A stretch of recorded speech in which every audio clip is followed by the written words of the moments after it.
Welcome to the deep dive. Today, we're really zeroing in on a cornerstone chapter for any aspiring aviation maintenance technician.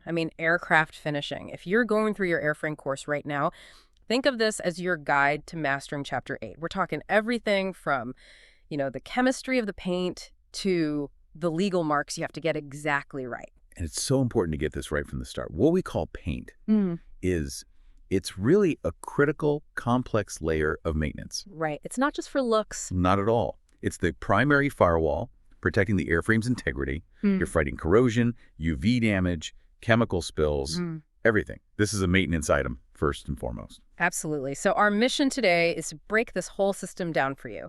The materials, the safety rules you just can't ignore, and the actual techniques. We're going to try and distill this chapter into what you really need to know. So to start, let's just establish the basics. Every finish, whether it's high-end urethane or an old-school dope, it has three core parts, right? That's right. You have the resin, or binder. That's the actual coating itself. Then the pigment, which is just the color. And finally, the solvents. And their only job is to thin everything down so you can actually spray it. And the quality of that final job, it's really decided long before you even think about that glossy top coat. Oh, way before. It's decided right at the beginning. Okay, let's unpack this. Starting with what's probably the MVP of the whole process, the primer. Often unseen, and I think often misunderstood. Why is it so critical? Because the difference between a paint job that lasts 2 years and one that lasts 10, it's always the primer. It has 3 jobs it has to do, no exceptions. 1, it has to get a molecular bond to the metal. 2, it has to provide a solid anchor for the top coats. And 3, this is the most critical, it has to actively inhibit corrosion. And when you say inhibit corrosion, the sources get into 2 pretty different chemical methods, being anodic or passivating. Can you break that down? Sure. So a primer that's anodic is basically sacrificial. It's designed to die to save the airplane. It's loaded with metals, like zinc, that are more reactive than the aluminum airframe. So if moisture gets in, the primer corrodes first. It sacrifices itself. A passivating primer, on the other hand, it works by creating this incredibly thin, non-reactive film on the metal, which just stops the corrosion reaction from ever starting. That makes it sound so much more like a chemical reaction than just, slapping on a coat of paint. Yeah. Which brings us to something like wash primers. These are super thin, right? They don't fill in scratches or anything. No, not at all. They add zero bulk. Wash primers are water thin, very low in solids. Yeah. They use phosphoric acid and a vinyl butyryl resin, which is a special kind of plastic that's perfect for grabbing onto that chemically etched surface. Their whole job is just to passivate the surface and create this perfect adhesive base for what's coming next, usually an epoxy or urethane.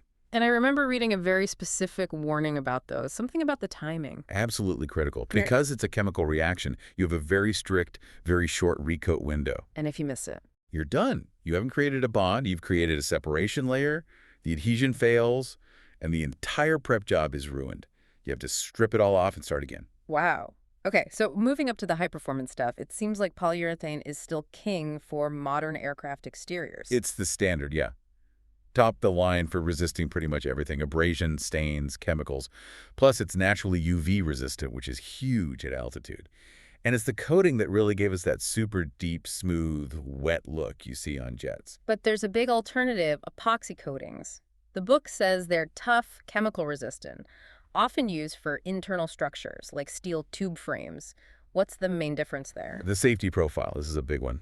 Epoxies use a catalyst to cure, sure, but they contain no isocyanates. Okay, no isocyanates. Which means they aren't classified as hazardous in the same way, and that directly impacts the safety equipment you have to use, which I know we'll get to. And speaking of things like tube frames, we can't forget the older fabric systems. Dope. Right, dope. Historically, that was cellulose acetate or nitrate. Its job was to make the cotton or linen fabric airtight, protect it from UV, but also to physically shrink it. It actually shrinks the fabric to make it tight. Exactly. You needed that tautness, which is totally different from the modern vinyl-based systems like polyfiber. Right, they don't shrink at all. Correct. The modern vinyl coatings are way better. They stay flexible, they last longer, and crucially, they do not shrink. Takes all the guesswork out of it. Plus, you can strip them off easily with methyl ethyl ketone, which makes repairs a lot simpler down the road. If we pull back to the big picture here, That risk of using two incompatible products must be terrifying for students. It's a profound, very expensive mistake. The sources are explicit. Never use zinc chromate primer under a polyurethane paint. They just don't work together. But the real lesson here is that mixing brands isn't just a risk to the look of the paint. It's an airworthiness risk. Yep. If that finish starts to peel or separate in flight because the chemistry is wrong, that's a failure. That's why you ideally get the entire system, from etch to top coat, from one manufacturer. That makes total sense. This chemistry is so complex, which I guess leads us to the next challenge, managing all the dangerous but necessary solvents. You can't avoid them. You need solvents to get the paint thin enough to spray. But they're also where most of the hazards and, honestly, most of the application problems come from. You have the fast ones, and then the slow ones, the retardants. Let's talk about what goes wrong. What happens if you use a fast solvent like acetone on a really humid day? Acetone is a great degreaser because it evaporates so fast. But that's the problem. When it evaporates that quickly from the paint film, the surface temperature plummets. It can easily drop below the dew point of the air around it. Ah, so you get condensation. You get condensation forming right in the wet paint. It gets trapped as the surface skins over, and that's what blushing is, that cloudy, milky haze that ruins the gloss. So what's the fix? If you have to spray and the humidity is, say, over 80%, what do you do? You have to use a retardant. But tannyl butyl alcohol is the go-to for aircraft dope. It's a slow-drying solvent. It just slows that evaporation rate down enough to keep the surface temperature above the dew point. It's the only way to prevent blushing in those conditions. This all brings up the really serious question of worker safety. The list of chemicals here includes some, truly toxic stuff. It does. We're talking about things like benzene, which is a Class A carcinogen, highly flammable and heavily regulated. There's toluene, which is linked to brain damage. These aren't things to mess around with. But the single biggest, most immediate danger in a modern paint shop is isocyanates, Which are in the activators for the two-part coatings, like polyurethane. The stuff that makes it so tough. Precisely.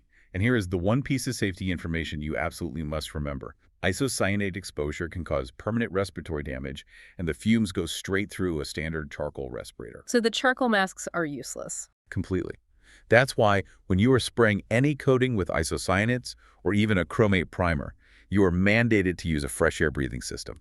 Meaning supplied air pumped in from outside the spray booth, not a filter. And not a filter. The isocyanate molecule is so small it'll saturate and pass right through that charcoal, and you won't even know you're breathing it in.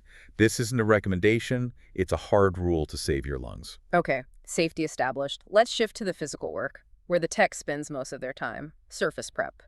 The books say this is everything. It is. The horses all agree. Prep work is tedious, but it guarantees a good, long-lasting finish. You cannot cut corners here, period. Let's walk through the process for aluminum, since it's the most common. It's like a chemical assault course. It's a very precise three-step procedure. Step 1, scrub the whole surface with an alkaline aviation cleaner and a Scotch-Brite pad until it's water break-free. Okay, explain that phrase. Water break free. What are we looking for? You're looking for how water behaves on the surface. If you spray it with water, it should flow off in a flat, unbroken sheet.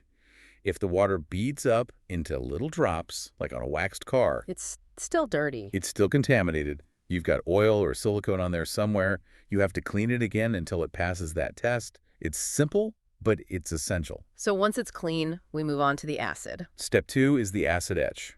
You apply it, keep the surface wet for a minute or two, and then rinse it like crazy. You have to flush every single bit of it out of any hidden areas to prevent corrosion later. And the final chemical step is the conversion coating, like alidune. Right. This is the last step before primer. You apply the aluminum conversion coating for a few minutes, rinse it thoroughly again, and let it dry. It's not a paint. It literally converts the top layer of the aluminum into a new, tough, corrosion-resistant chemical compound. Now it's ready for primer. Okay, now let's talk equipment. All that prep can be ruined by a bad air supply, can it? The air supply is the lifeblood. You need a big enough compressor, maybe 5 horsepower, 20 CFM, for a good HVLP gun to provide continuous volume, and that air has to be perfectly clean. No water, no oil. So your filters and traps have to be top-notch and serviced constantly. And the guns themselves? It's all HVLP now, isn't it? Mostly, yeah. High volume, low pressure, it's just so much more efficient. HVLP guns put 65 to 80% of the material on the aircraft, not into the air. That cuts down on waste, saves money, and it's how you comply with EPA rules. The trick is, atomization comes from the sheer volume of air, not from high pressure. And before that paint even gets in the gun, you have to nail the viscosity. This is where the Zahn cup comes in. Yes, you have to measure how thick the paint is after you've thinned it. You use a Zahn cup, usually number 2 or 3. You time how long it takes for the cup to drain in seconds at a very specific temperature. If it drains too fast, it's too thin. Too slow, it's too thick. It's your final quality check before you pull the trigger. Okay, here's where it gets really interesting for me. The actual physical technique for that perfect, glossy, wet look. It's all muscle memory and discipline. You need consistency. Consistent distance, which is 8 to 10 inches from the surface. Okay. And consistent speed. You should be moving about 1 foot per second. No faster, no slower. And the trigger control, that seems like a real art form. It is. You pull the trigger all the way, but only while you're moving. Then, between passes, you let go of the trigger just enough to stop the paint, but you keep the air flowing. Why keep the air on? It prevents a big puff of paint right at the start of your next pass. That's what causes runs and sags. Keeping the air on keeps the pressure stable. And the overlap is key for an even coat. 50% overlap on every single pass. You aim the gun so that half of your new spray pattern covers the pass you just made. It's the only way to avoid stripes and light spots. What's the one big mistake, the one technique error you see all the time that ruins a finish? The arc stroke. People pivot from their wrist or their elbow instead of moving their whole arm. So the gun makes an arc shape. Exactly. And that means the gun is too close in the middle of the pass and way too far away at the ends. The distance changes, the pattern gets messed up, and the finish is totally uneven. You have to move parallel to the surface. It's fundamental. Even with perfect technique, things go wrong. Let's run through the common defects AMTs have to be able to diagnose. Right, your troubleshooting list. Blushing, we already covered that. Mm-hmm. The milky haze from trapped moisture. What about those little craters? Fish eyes. Fish eyes. That's when the paint pulls away from a tiny spot, leaving a little hole. It's almost always caused by silicone contamination. If you get fish eyes, it means your water break-free test failed somewhere. And then the ones from putting on too much paint. Well, if the material is too thick or your gun is set up wrong, you get orange peel, that bumpy texture like the skin of an orange. And if you lay a coat on way too heavy, the surface can skin over and trap solvents underneath. As they try to escape, they cause wrinkling. For touch-up jobs, you have to know what paint is already on there. How does a student figure that out on an old plane? You use the solvent test chart from the book. You test small hidden spots with different solvents. Engine oil will soften up old nitrocellulose lacquer, for instance. MEK will make acrylics feel tacky, but it won't do much to a fully cured epoxy. You have to identify it to make sure your touch-up paint is compatible.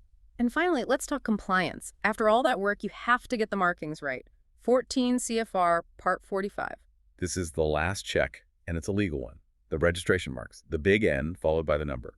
They have to contrast with the background, be legible, and have no fancy ornamentation. And the size is non-negotiable, right? Absolutely. For a standard fixed-wing aircraft, the marks have to be at least 12 inches high. Lighters can be smaller, down to 3 inches.